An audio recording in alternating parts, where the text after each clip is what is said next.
went ahead and put some edge banding on this.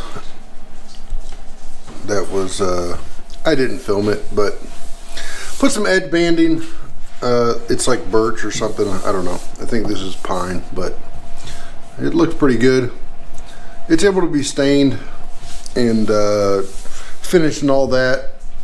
That wasn't too bad to do. So I have one layer of some wipe-on poly, and they say I can go up to 3, which I am definitely going to do, but I sanded it, so now I need to tack cloth all the excess off, and then I'm going to put another layer on there.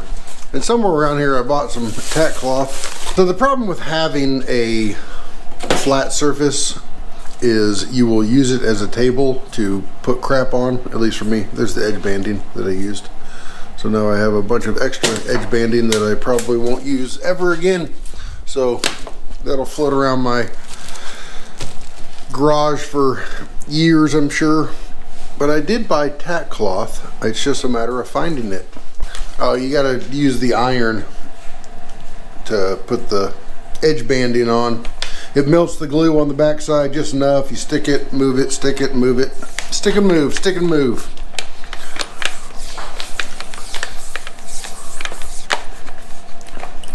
Which that reminds me of gloves. And I'm an anti-glove person, which is why I have crap all over my hands. Which makes me think of a funny, I don't know. 99% of my mind is a Saturday Night Live skit, so I think to myself, that would be a pretty funny skit if you had a person who was against wearing gloves, but they really wanted to be a boxer, where you have to wear gloves. These tack cloths are always way too big for what I need. Well, I say that, but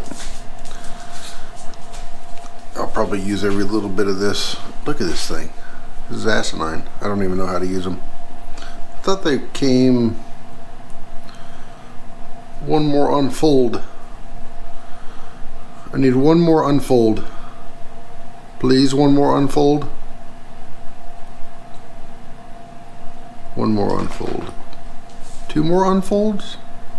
Lots of unfolds.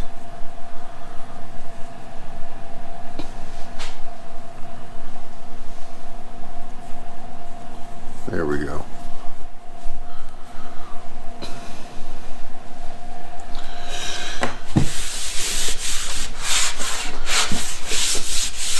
Actually, I should blow tack and static this.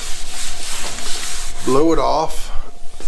Use the tack cloth, and it's supposed to be static. It removes static, so that, which is better for paint. I don't think it matters on this, but probably gonna pop a breaker since I'm blowing this, and then that thing's gonna turn on, and I have my heater on because it's kind of cold. So we have a lot of issues over there, and it kind of makes me mad. A lot of issues. I'll get to that in a second. Let me do this. Surprised the breaker didn't pop.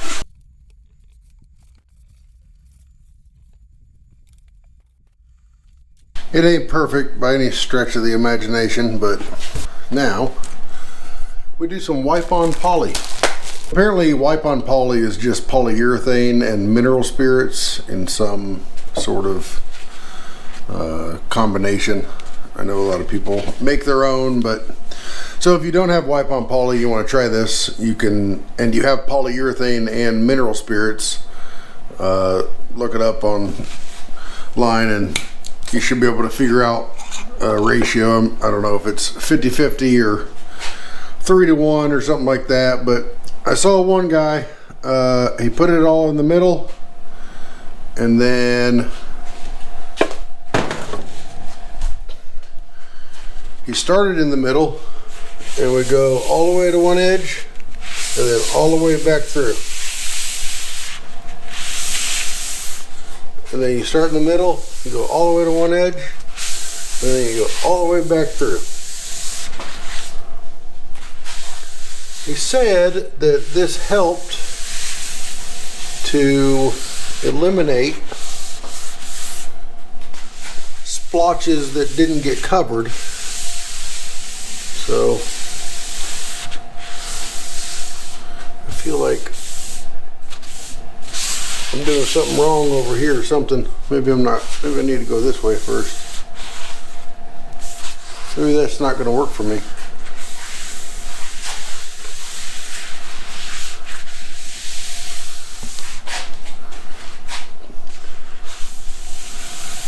Well, either way. Yeah, that's not too bad. Start in the middle, go out, go all the way back, and then back a little bit. All right. I'm going to start in the middle. I'm going to go all the way over here. I'm going to come all the way back. I feel like it needs that one more little. Oh. Then, before it dries, he also said to just put it on there and lightly run it across slowly to get rid of some of the air bubbles. I don't think I have enough up there. So basically just the weight of the rag or paper towel or whatever it is you're using, it helps to get rid of some of the air bubbles.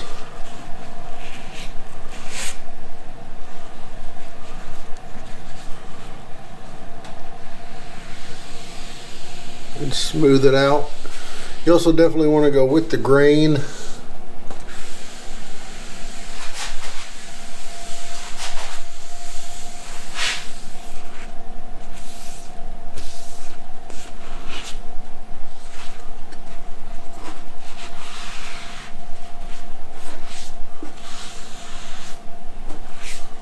And sometimes I can't tell if it's an air bubble or if it's debris.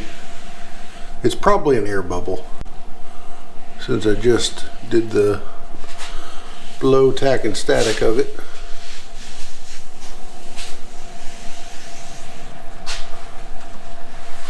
And I'm not going to worry too much about this layer because we are going to put a third layer on. I feel like doing it a little bit faster works for me. He did it pretty slow on that video that I watched, but I feel like doing it a little quicker doesn't leave as many bubbles.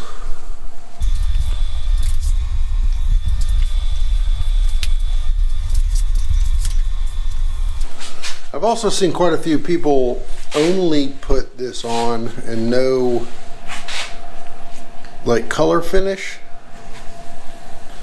It does a good job. It does a really good job pulling out the color in the wood. And you know, so if you have something that you don't want to stain, I just dropped it on the ground, so don't use that. If you have something you don't want to stain, you just want to pop whatever color that wood is out. I have seen that this does a pretty good job of that. So we have to let this dry for 2 hours or 4 hours or something, and then sand it and put another coat out. So here we go. All right. Now we be sanding.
And that's it.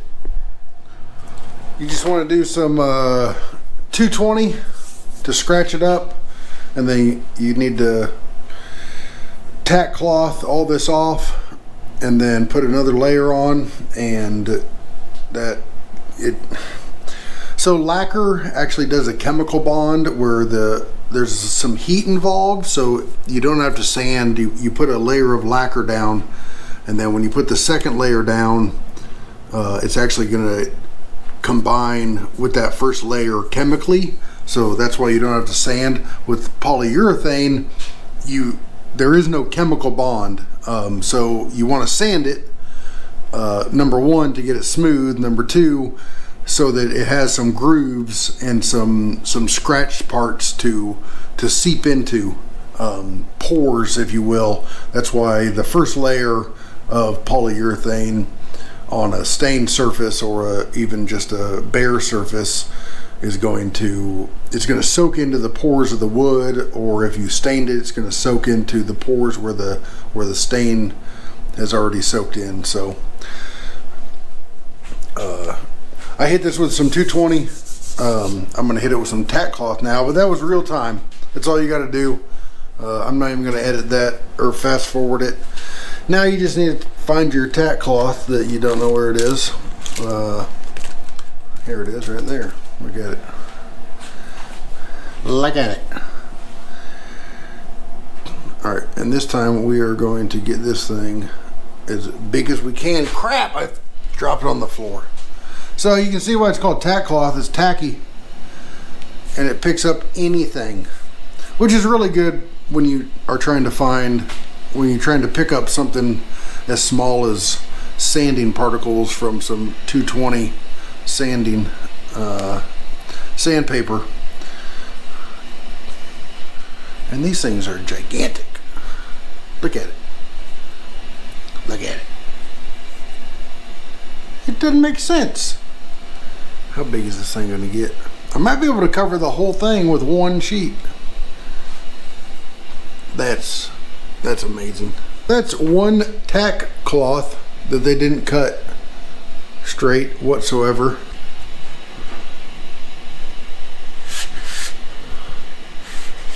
Let's see. I don't know what the hell I was going to say. So it doesn't pick anything up when it's laid out like this. All right. We'll go this route right here. We're going to tack cloth this thing. And you can see all my imperfections.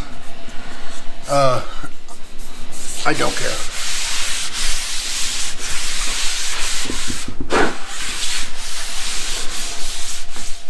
All right, let's blow this off. So that's what it picked up. I'm going to do a new side.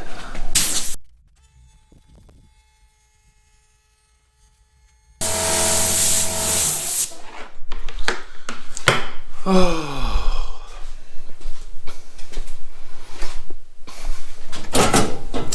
Intermission. We're going to talk about this stupid thing. This is a 15 amp circuit. This is a 15 amp saw. This is a separate circuit. This is the one that just went off. It's the garage and laundry. So my garage, and then right through that back wall is the laundry room, and there's a little hallway right here. So those all those lights go out. The laundry room lights go out. The washer and dryer are on a separate circuit. But this little general section right here, I found when that thing runs to pump gas or pump air into the thing, and when my little heater is on, it can't stand it. And it is a 15 amp. Also, when this 15 amp plug and this 15 amp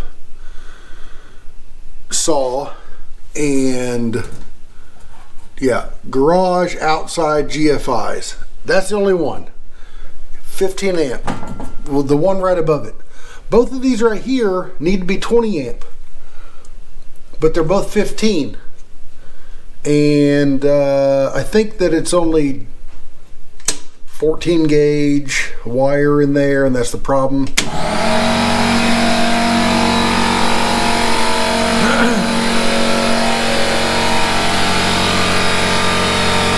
But if only that is running and I don't have the heater on, then it's fine.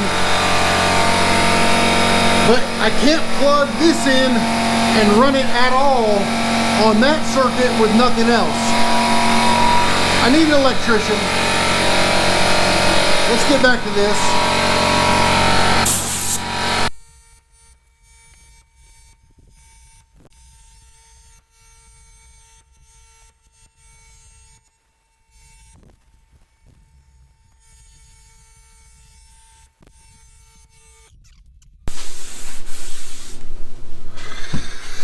Tack clothing this and blowing it off takes longer than sanding it. And I don't care how good stuff is. I mean, you probably saw, you wipe over this thing with this tack cloth and then you blow it off and still more comes out of these little pores. I mean, you can just wipe up more. So you have to just scrub it. I don't know. I haven't used tack cloths enough to know the best possible way to use them, but here we are. All right, let's try and wipe on some of this poly. We're gonna do it basically the same way. Did I like that? Yeah, that was fine.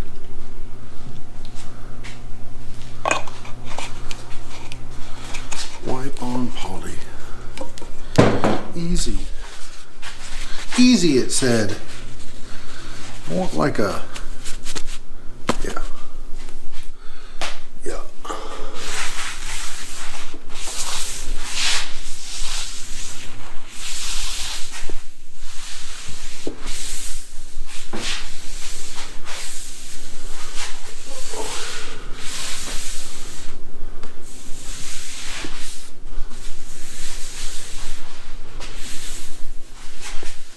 May need a little more.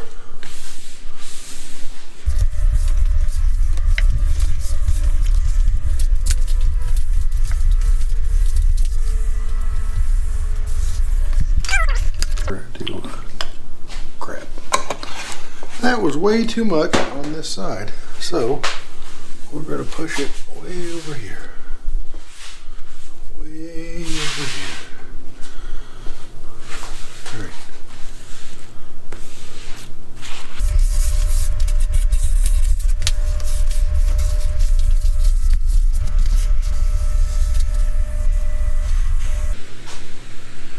I'm only trying to do about 6 things at once.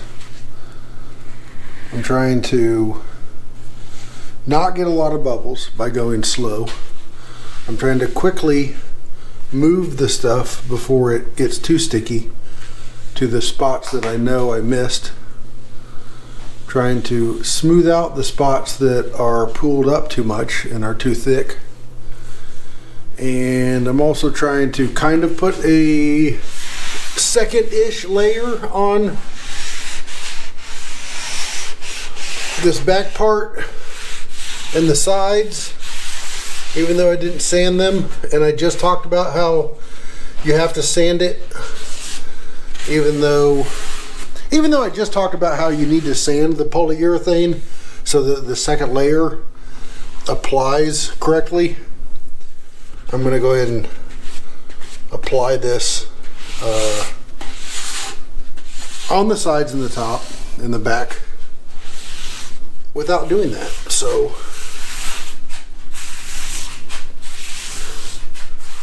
this is the ultimate. I'm going to label this ultimate how-to wipe on poly guide.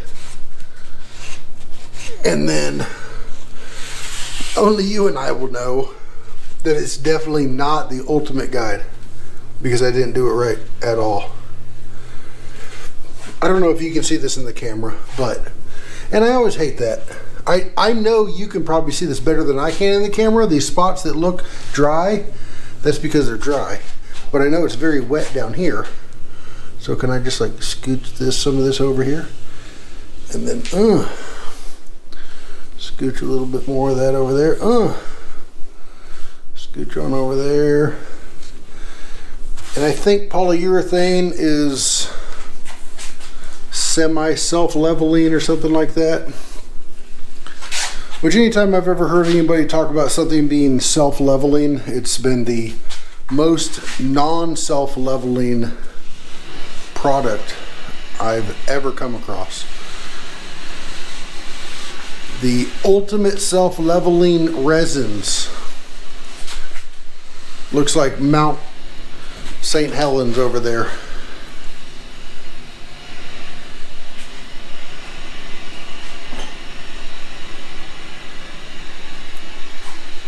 I think the air bubbles on this have been pretty good about popping by themselves. They're supposed to. You're not supposed to have to hit them with like on resin, you're supposed to hit them with a torch right as they start to dry. Definitely not supposed to do that on here. Do you see that? You see that's like, well, what's going on there? Do I need more? I'm gonna screw it up. Don't screw it up. Don't screw it up. Because this is the last layer. I'm gonna try and take from the middle, and we're just gonna push it on over there. Push it on over there. Push it on over.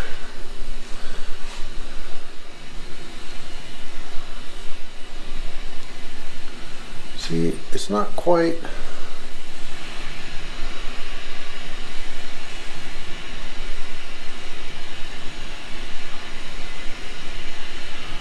Maybe a couple more swipes. A little bit of pressure.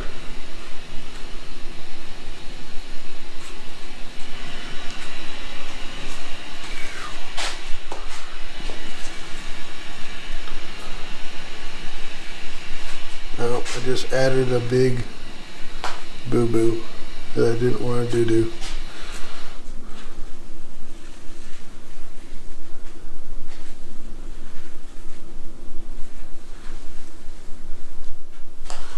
All right.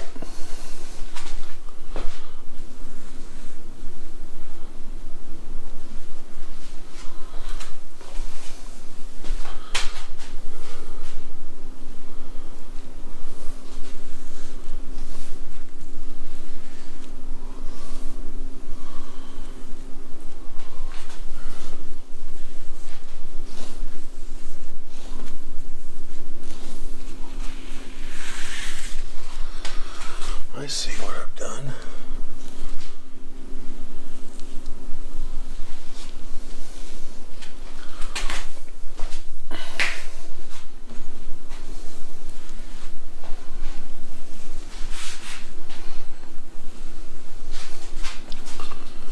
I'm certain at this point there's somebody watching who knows what they're talking about, and they're screaming, "Stop messing with it." And I hear what you're saying, and yet I continue.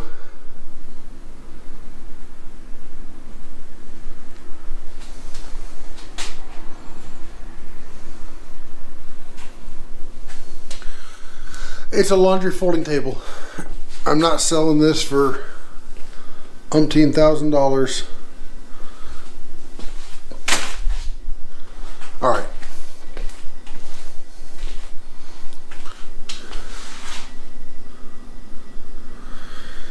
I think I have to be done.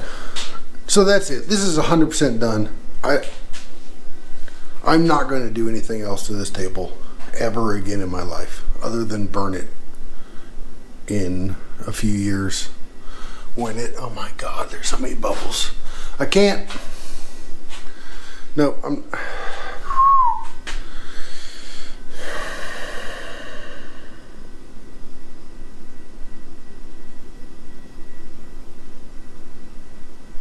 I do know not to pop the bubbles with a flame because I've tried it before, and it crackles and then it burns the polyurethane immediately and it looks horrible. So don't do that. I know not to do that. We're gonna leave it alone. We're gonna pretend like all the bubbles are going to pop because they're supposed to, and then it's all gonna even itself out. And any splotches that I see that aren't exactly covered or don't look covered, we're just gonna pretend like they are covered. So, you know, go do stuff like this. Welcome to the never-ending story. Let's get this thing in place.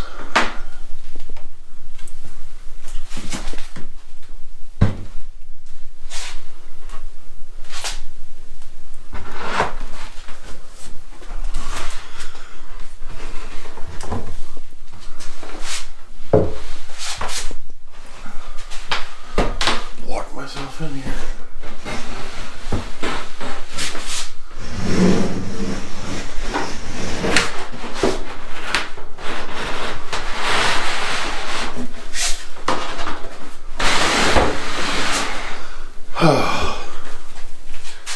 Alright, finally done. And look at that little pathetic thing that she bought. She thought it was way taller.